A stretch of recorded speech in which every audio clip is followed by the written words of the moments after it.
Annie's way, I wrapped my hands around my coffee mug and sank into my sofa, trying to let the stress of dealing with my mountain of troubles seep out of me. Instead, my eyes landed on my fingernails. They were ugly and ragged. As ragged as my spirit was these days. My long-awaited retirement was working out the way I had planned. A series of medical crises had left me dependent on a prescription opioids and deep in debt. Though I'd finally conquered the addiction, I remained buried in debt and shame. I'd never felt so hopeless. Maybe a manicure would give me a little lift, make my day better. I hadn't been treating myself to anything lately, but it was one indulgence I could still afford, even on my strict budget. I didn't want to run into anyone I knew and have them ask how I was doing, so I made an appointment at a salon I had never been to. Annie, the owner, answered the phone and said that she would be taking care of me. With a name like Annie, I wasn't expecting the Asian lady with a silky black braid who came up to me and introduced herself. "So happy to meet you, Roberta," she said, leading me to her workstation. It wasn't just her smile that was radiant. It was her whole being. She seemed overjoyed at the prospect of painting my nails. She must really like her job, I thought. While Annie was gathering her supplies, I overheard a conversation between two of our customers. The one who was recovering from a stroke showed off her icy blue nail color. "Annie says this is a fit for a queen," she said, beaming. The other had nails painted in a shimmering pink. "I couldn't have made it through my cancer treatments without Annie," she said, "or my debutante pink." Annie reappeared at her station, brandishing a bottle of vibrant red polish. "This is you, Roberta," she said. "Lucky red." She's picking my color for me, I thought. That's weird. Then again, I'd always loved red polish, and I could use some good luck for a change. Annie took my hand and went to work. As she clipped, filed, and buffed my nails, she told me a little about herself. She and her family were from Vietnam. They'd immigrated to America when Annie was 9 and settled in California. While still in high school, Annie studied the nail tech trade at her mom's urging. "What do you do, Roberta?" she wanted to know. A lady waiting for her appointment called out from a behind magazine. "If Roberta won't tell you, I will." She was the head of infection control at the VA hospital. Whenever anyone had a question, Roberta knew the answer. I cringed, shrinking down in my chair. How had I gone from being a high-ranking nurse with a private office and a phone ringing off the hook to a messed-up life I had now? "I'm retired from nursing," I said at last. "Now I write little stories." All by my lonesome at the kitchen table. "Stories?" Annie exclaimed. "Favorite thing. I tell you my story." She leaned in and applied the polish. "People used to ask what I do. When I say nail girl, even their eyes frown. One day, a man say he plucks chickens. Next time someone asks what I do, I say to them, chicken plucker. Frown worse. Went back to the nail girl.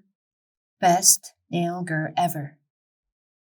I fanned out my fingers and checked out my manicure.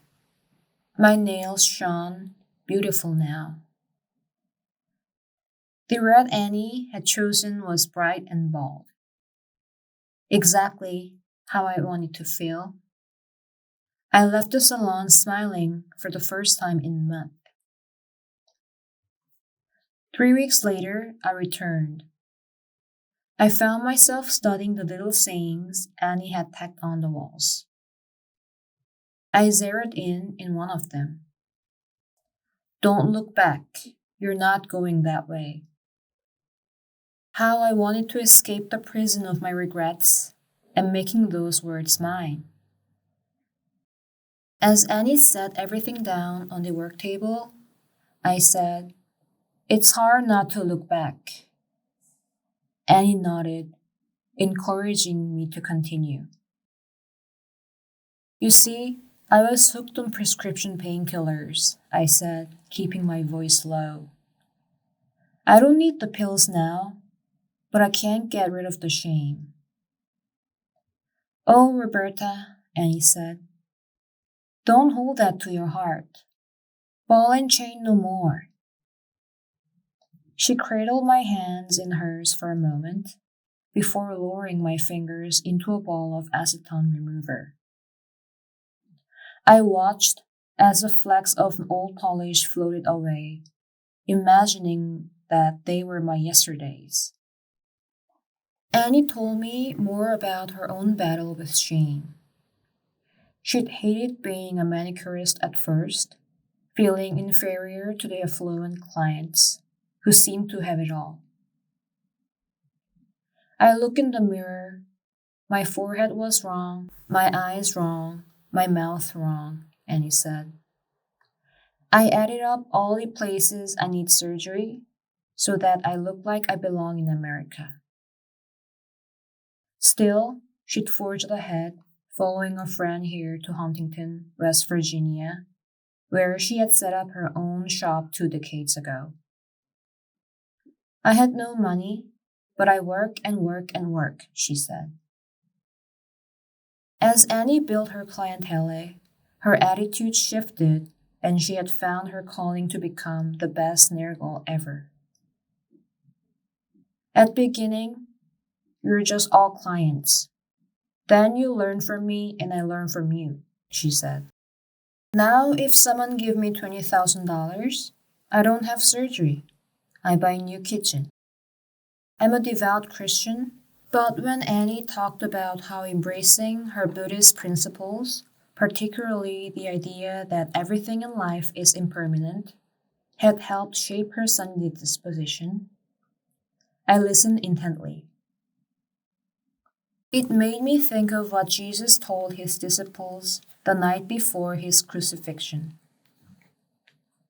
In the world you will have tribulation, but take heart. I have overcome the world.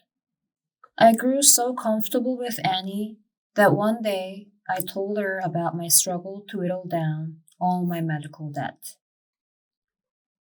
and how depressing it was not to be able to do anything nice for myself anymore, except get the occasional manicure. Annie listened with no judgment in her eyes, only compassion.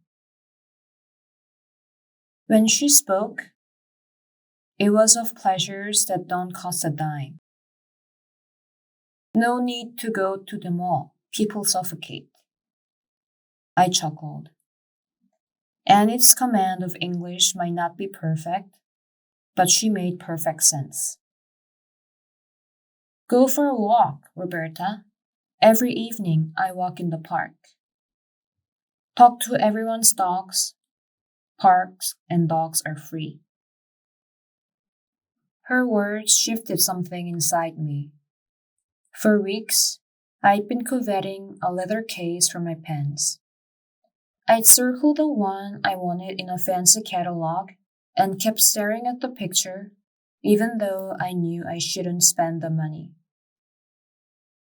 That evening, after getting home from the nail salon, I stumbled upon old, oversized eyeglasses case. Its red and black pebbled leather was every bit as lovely as the pricey case in the catalog. I loaded the old glasses case with my writing implements. They fit just right. I set my new pen case beside my journal, contentment washing over me. Annie would be proud. One afternoon at the salon, one of the regulars was going on about doom and gloom on TV. The atmosphere in the salon grew dark. Suddenly, Annie bounced up from her perch at the work table and ran to the front door. She used her hands to literally sweep out the negativity and usher in positive vibes. Best day ever, Annie proclaimed. We all burst into laughter.